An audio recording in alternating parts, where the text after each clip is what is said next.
Good evening and welcome to Bible study for today, the Wednesday, the 28th of September. Last Bible study of September. Oh, how time flies.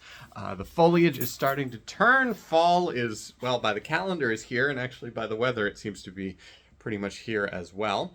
I am Reverend James Merriam at the Wells River Congregational Church, and I'm coming to you now with a little bit of time for devotion, a little bit of time for reflection, a little bit of time for Bible study, and a time to take a deep dive into a piece of scripture that we otherwise might not get the chance to. This coming Sunday, October 2nd, is World Communion Sunday, and in the United Church of Christ, that is also when we collect our Neighbors in Need offering. That's one of the four big special offerings that are taken each year. One of the really big ones, and World Communion Sunday is a very appropriate time, is a very consequential time, and a holiday that actually really only emerged fairly recently. It's one of the great 20th century ecumenical holidays to celebrate all together that we have more in common in our communion than we do in differences, because of course details and particulars and aspects and elements of communion are among the most controversial, possibly the most controversial of all possible aspects of Christian life, and have been the source of incredible divisions over the years. So it is to say, all together, all at once, on that Sunday, on that particular day, we take communion together and recognize that we are all eating from the same table, eating of the same meal.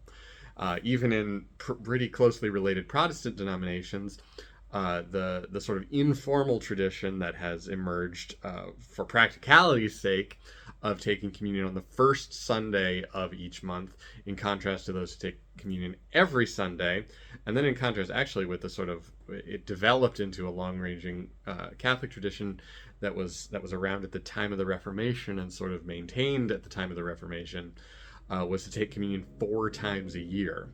So this is actually the one Sunday, really, where all of those things overlap.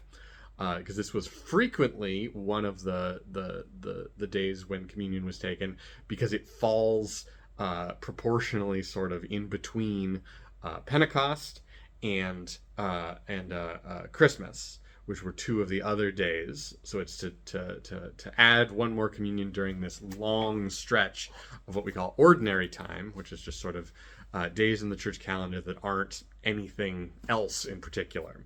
So you do on 3 high holy days, and then also in this one other day of ordinary time. And so this is a day where, haltingly, possibly, sort of a little bit, we can all agree to take communion together. So we will be having communion all together Sunday for worship. We also have a congregational meeting following worship, and we will collect the Neighbors in Need offering coming up.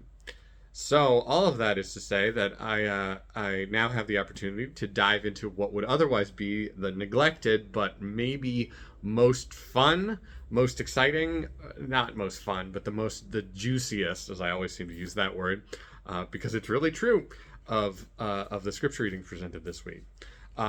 There's a clear theme in this week's scripture readings about lament. So we have a couple of different readings from Lamentations that some churches will be reading. That's the Lamentation of Jeremiah. But there are but this reading is from the Psalms, and it will be, I think, familiar to many people, as it is maybe second only it's perhaps second only to the famous phrase from Ecclesiastes that was turned into a very popular song in the 1960s that was covered by many, many different artists. This is maybe the second best known in sort of pop, what could be considered pop music passage in Scripture. I would say after Ecclesiastes. Now, of course, it was popular back then. Now we'd sort of refer to that as folk music, and this as well. And this one even straddles the boundary a little bit more. I was certainly aware of this song and of this psalm going way back, but I do very much remember that my vivid awareness of this psalm and of the sentiment it has and the power it has actually comes from the TV show Mad Men, because there's an episode pretty early on in season 1, so actually quite early in the show, where the song that is derived from this passage was used as the ending and the lead out into the end credits of the show in a really sort of high and powerful emotional moment, and it was very significant to me. It really struck. And there were more than a few of those. That show had sort of that ability, and especially made good use of music in different ways. But that one really stuck with me, so I still kind of associate it with this. This is Psalm 137. By Babylon's streams, there we sat, oh, we wept, when we recalled Zion. On the poplars there, we hung up our lyres, for there our captors had asked of us words of song, and our plunderers rejoicing. Sing us from Zion's song. How can we sing a song of the Lord on foreign soil? Should I forget you, Jerusalem? May my right hand wither. May my tongue cleave to my palates if I do not recall you, if I do not set Jerusalem above my chief joy. Recall, O Lord, the Edomites on the day of Jerusalem, saying, raise it to its foundations. Daughter of Babylon, the despoiler, happy who pays you back in kind for what you did to us. Happy who seizes and smashes your infants against the rock. So, of course, normally, and in the popular song, you don't include that last part, but it really is all maybe the most emotional, or way up there in terms of the most emotional passages in all of Scripture. And now there's really no reason to discredit or doubt the traditional interpretation of this composition as being a psalm that was written in the very early days of the exile. So with the memory of what's depicted in it, remembered in it, the capture and destruction of Jerusalem by the Babylonians is very fresh, is firsthand for these people, and that these are people who have been deported to Babylon, and who have come up with a song that's sort of about their experience, but also is potentially a song that they sing there, because of the state of slavery and the state of dependence. What we learn from this, or what is the impression is given from this passage, is that there was a significant portion of the sort of responsibilities of the Judeans in exile in Babylon was to entertain their Babylonian masters. And perhaps that this song itself was a song that was sung in Babylon to entertain Babylonian masters, but sung in a foreign tongue that the Babylonians didn't understand. So the fact that it begins as a lament and then it has this huge emotional swelling up to just a vicious curse against those who not only destroyed their city, not only tried to wipe out their culture completely, but now asks them to sing and be merry, to entertain the masters, to not only and to forget all that had come before. So this is a radical and powerful act of resistance to all that, by saying, first off, I will never forget, never, ever forget what has happened, who I am, where I come from, what you have done to me, and this will never, ever be okay. This foot of oppression, I will never accept that this is the natural order of the world. And I will continue to call down the worst kind of curses that I can possibly imagine. And we hear that in the smashing of infants against the rock. This is sometimes pulled forward as the violence of God to discredit the Old Testament God especially. But this is a very much a human song, out of just the deep anger at having seen such things happen to them. To remain loyal to God and to recognize that God is the greatest power. So this is in the first person, written by those in exile in Babylon, trying to deal with the situation through two different things. First, lament, through expressions of sadness, and then through expressions of anger, all put together in a psalm to resist right in the faces of the captors the attempt at not only physical conquest, but the attempt at sort of spiritual conquest of the minds and souls and hearts of those who have been deported. So famously it is, by Babylon's streams there we sat, oh we wept. The word that's used for streams, that's translated streams here, is sometimes translated rivers.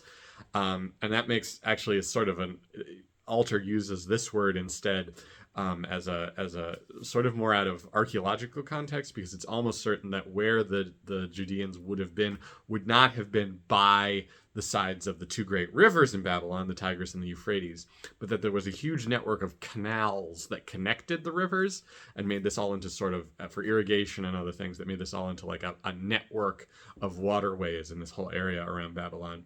A network that really still exists today in modern day Iraq, though it's been damaged many times over. It's a long, complicated history, but anyway. By Babylon's streams, and that the big rivers would have been the places of commerce and where the docks and palaces and prominent things would have been, and that they, as exiles, would have found shelter or sanctuary or just been living next to these sort of backwaters. So it's to literally be in the backwaters, but also to spiritually be in the backwaters, to find the quiet, hidden places to weep, because their responsibility is to entertain their masters. So being always jolly, like court fools, and singing, because apparently it was a embraced and loved form of entertainment, at least for a while. Perhaps it was out of novelty. The Babylonians loved to have the captive Judeans sing to them. So it says also, and there's debate on translating in verse 2, on the poplars there we hung up our lyres. So that's to hang up the instruments. The question is whether this is abandoning the instruments in this backwater, trying to find somewhere to dump them almost, or if this is concealing them, hiding them so that they can be preserved.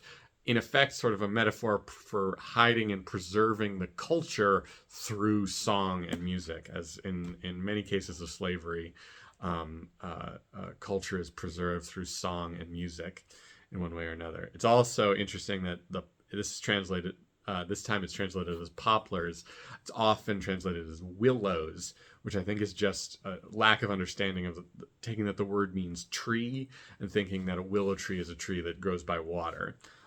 Poplars is probably a more accurate translation of and with knowledge of what actually grows in that part of the world, because it's a reminder that the King James and a lot of other translations of Scripture in English and in Latin and in some other languages were written without any knowledge of biblical lands at all, like whatsoever. So you had limited understanding of the language and no understanding of the territory that we're actually talking about.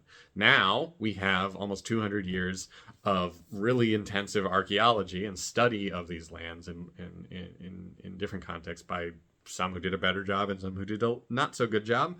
And the most famous expression of this is trying to figure out there was knowledge in Europe that the pyramids existed.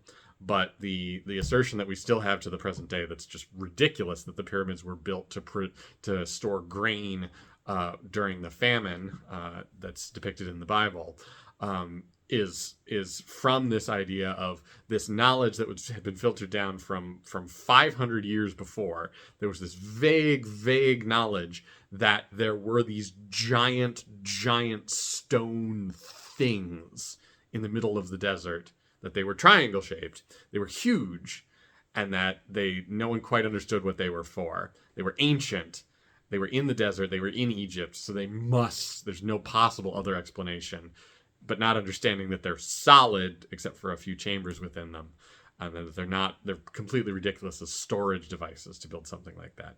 So this is a similar sort of a thing to recognize what kind of tree, though in a much smaller context, what kind of tree would actually be there. Whether we're hanging up the lyres to hide them, to preserve our culture, or whether we're hanging up the lyres to sort of to give up or to refuse to, in the only act of defiance that's possible, which is to not sing, is sort of up for debate. I think it's It's a metaphor for, or symbolic action for preserving the culture in hidden places. For there our captors had asked us for words of song, and our plunderers rejoicing said, "Sing us from Zion's songs." This is recounting this is recounting clumsy use of language and degrading use of language by the captors towards the captives, both in terms of demanding that they sing for our entertainment. Sing for me, fool, sing for me. But also to say, sing us from Zion's songs. This has confused translators for a long time because Zion's songs are a particular type of song, including many of the Psalms, which sing specifically about the city of Jerusalem. But this is just singing, one of your funny, fancy songs that you're so amusing when you sing this way. The response to this is, how can we sing a song of the Lord on foreign soil? Should I forget you, Jerusalem? May my right hand wither. May my tongue cleave to my palate if I do not recall you, if I do not set Jerusalem among my chief joy. So this is an emotional challenge, and recognizing how significant the challenge is, that it's so difficult to keep the faith, so difficult to sing these songs in a foreign context, and instead of these like great songs to give joy to the Lord as part of all these different rituals and celebrations, to instead sing them to amuse folks who had committed such evil and such terror upon you, to sing them to just amuse them. But with this commitment, asking the question, should I forget you, Jerusalem? May my right hand wither. May my tongue cleave to my palate. The right hand that you need to strum the lyre, the tongue that you need to sing. May I just disappear. May I be silent if I do not sing, if I do not remember, if I do not speak of Jerusalem. This is similar to the if we were to be silent, the stones would cry out in our place. Recall, O Lord, the Edomites on the day of Jerusalem, saying, raise it to its foundations. So the Edomites were neighbors of the Judeans and who allied with the Babylonians against the Judeans. So it's that asking God to remember those who had betrayed the Lord and not let them pretend that they had not sided with the oppressors it's a cry out for accountability that's thrown in. And then it says, daughter, it should also note that it's the day of Jerusalem in other Psalms is a good day, is a day of celebration, a day of marking Jerusalem's greatness. Clearly this is, you can't even, maybe it's part of the meter of the song, but you can't even bring yourself to say the day of destruction of Jerusalem. So it's like almost like that word catches in the throat, that it's the day about you know what in Jerusalem. So remember what it was like. Remember how others behaved on the days when it really mattered, on the days when they could have helped and they didn't. And then the last two verses, daughter of Babylon the despoiler, happy who pays you back in kind for what you did to us. So that pretty clearly explains what's being called forth in the final verse. Happy who seizes and smashes your infants against the rock. So perhaps in this, how this was sung, this was like a great celebratory crescendo at the end of the verse that would really stick in the be an earworm for the Babylonians. And it was sort of this small act of resistance to get the Babylonians to have this tune that they didn't understand, these words that they didn't understand, perhaps even humming it to themselves, singing for their own destruction. And these little things to sort of keep the faith, little things to keep things up, to keep them up in really, really just crushingly bad times. And so we sing to this very day. Well, of course, it's more in the Jewish tradition. Down by the waters of Babylon, we lay down and wept for thee, Zion. We remember thee, Zion. Down by the waters of Babylon, we lay down and wept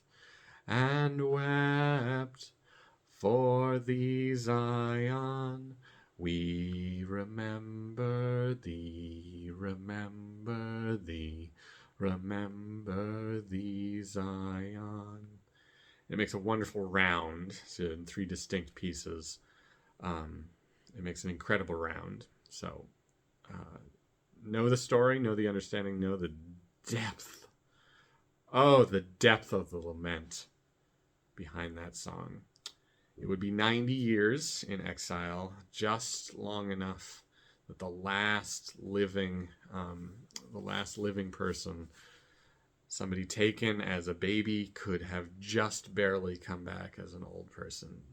And the memory was kept, and the culture was kept, and our faith was preserved. And all that has come afterwards is thanks to those who kept the faith in exile, those who remembered, who hoped against hope in the face of despair, in the face of torment, in the face of ridicule, in the face of the worst things that you can imagine, and the effort by all around you, both by vicious anger and by laughter and humiliation, to erase the culture.